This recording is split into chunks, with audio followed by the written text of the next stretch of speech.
In 2018, Lucasfilm took a bold step with Solo: A Star Wars Story, presenting audiences with a standalone film focused on the beloved rogue, Han Solo. Directed by Ron Howard, the prequel aimed to shed light on the iconic character's early adventures and provide a deeper understanding of his origins. Welcome back to the Star Wars Retrospective. In the last video, we talked about Revenge of the Sith, and I liked it. Next in the chronological order is Solo. I don't love this movie, but I don't exactly hate it.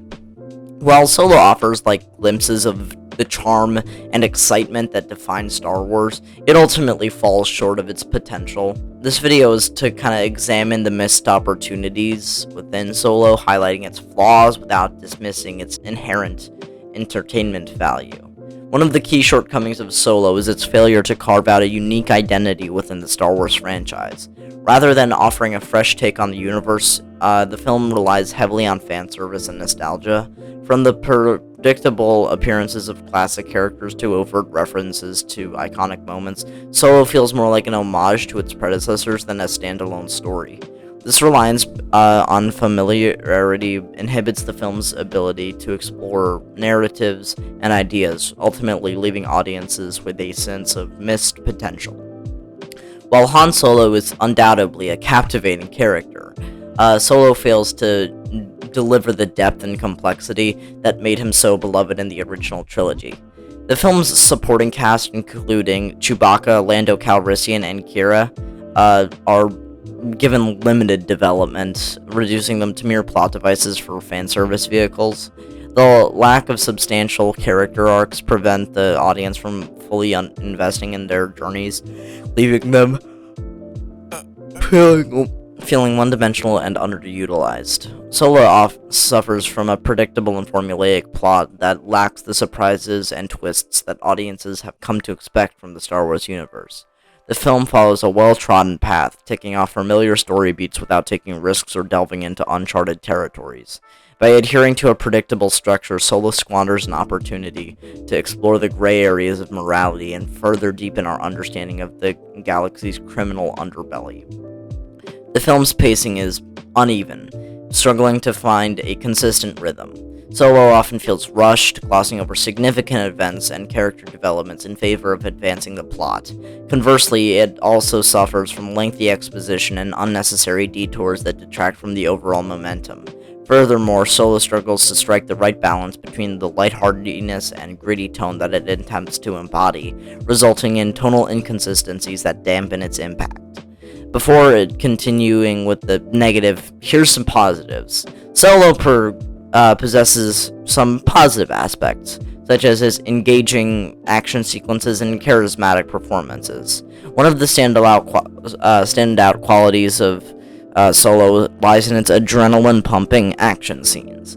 From exhilarating speeder chases to intense heists, the film delivers visually stunning and thrilling moments, although it's not particularly bright. The execution of these scenes showcases the film's commitment to offering a high-octane experience, pleasing fans with its impressive visual effects and well-choreographed action. Solo benefits from the talent of its cast, which breathe life into these iconic characters. Alden Ehrenreich portrays a young Han Solo with a certain charm and wit, capturing the essence of the beloved character, and Donald Glover's portrayal of Lando Calrissian is equally captivating, bringing charisma and style to the role. The chemistry between the actors adds depth and enjoyment to the film, contributing the positive aspects of the story. Solo: A Star Wars Story explores uncharted territory, shedding light on the backstory of one of the franchise's most iconic characters. By delving into Han Solo's early life, the film provides fans with a somewhat deeper understanding of his motivations and experiences. Additionally, Solo introduces new characters like Qi'ra, enriching the Star Wars universe and offering fresh perspectives to the well-established narrative. Firstly, the film features a strong cast of actors who bring life to their respective characters. Again, Alden Ehrenreich did an incredible job of portraying a younger version of Han Solo, capturing the character's mannerisms and swagger. Woody Harrelson also gives a standout performance as Beckett, a seasoned criminal who takes Han under his wing. Emilia Clarke's character has a captivating backstory that added depth to the film's plot, and again, Donald Glover as Calrissian was another highlight, with the charm and smooth talking making him a fan favorite. Another positive aspect of the film was the action sequences. Solo features several thrilling scenes, including a high-speed train heist and a lightsaber duel. The film also showcases some of the most visually stunning set pieces in all of Star Wars. Again, although it is very dark, such as the Kessel Run and the planet of Savareen. The film's plot also did an excellent job of tying up loose ends and answering questions about Han Solo's backstory that fans have been frankly wondering about for a long time. Solo explores how Han Solo became the notorious smuggler that we know and love, and how he came to own the Millennium Falcon. The film also introduces new characters and locations that add to the lore of Star Wars, and the universe as a whole. Another impressive aspect, is the talented cast. I'm just reading the script and it's so boring. The movie is so boring. It's like, I kind of gotta cut into this video and do a little improv. Cause, like, yeah, again, all of what I just said is true. And I did write that. But, like, guys, I mean, this movie is just boring at sometimes. Like, it doesn't really function as a movie. That's why I have to keep bringing up the cast. Like, I'm really, grasping at strings to talk about what I enjoy about this movie, rather than, like, actually, talking about it in a normal way. But, yeah, I mean, again, the plot is engaging, the actors are cool, the film explores origins and sheds light on motivations and personality. It introduces new characters for the most part. But now, back to the criticism. Despite its strong moments, Solo suffers from a lackluster and predictable plot. The story often feels forced and fails to fully engage the audience. The film relies on familiar tropes, resulting in a narrative that lacks the epic scope and emotional resonance found in other Star Wars films. The story lacks the depth and complexity that fans have come to expect from the franchise. While the performances in Solo are commendable, the character development falls short. With the exception of Han Solo and Lando Calrissian, many of the characters lack depth and failed to make a lasting impact. Supporting characters like Val and Rio Durand are given minimal screen time, leaving their potential untapped. This lack of character development hampers the emotional investment that the characters could have to the story.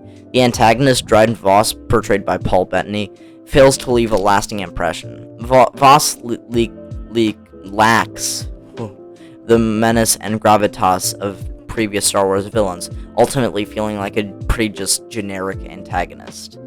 The absence of a compelling and memorable villain diminishes the overall impact of the film, making it feel less significant. While Solo portrays a lot of positive aspects, such as its captivating sequences, strong performances, and expansion of the Star Wars universe, it just falls short in terms of its plot, underdeveloped characters, and uninspiring villain. It's just a boring movie. Ultimately, Solo fails to reach the heights of its predecessors and doesn't fully live up to the expectations of Star Wars fans. Nevertheless, it remains an entertaining entry in the franchise, offering glimpses into the life of a beloved character and providing moments of excitement and nostalgia for fans to enjoy. Overall, seeing the movie isn't terrible, it doesn't leave a very lasting effect. I remember seeing this movie, and when me and my cousins left, my older cousin just says that this is the worst Star Wars movie in the franchise, which, no. Has Blood seen the prequels? What the fuck do you mean, somehow? You ruined, like, the coolest guy!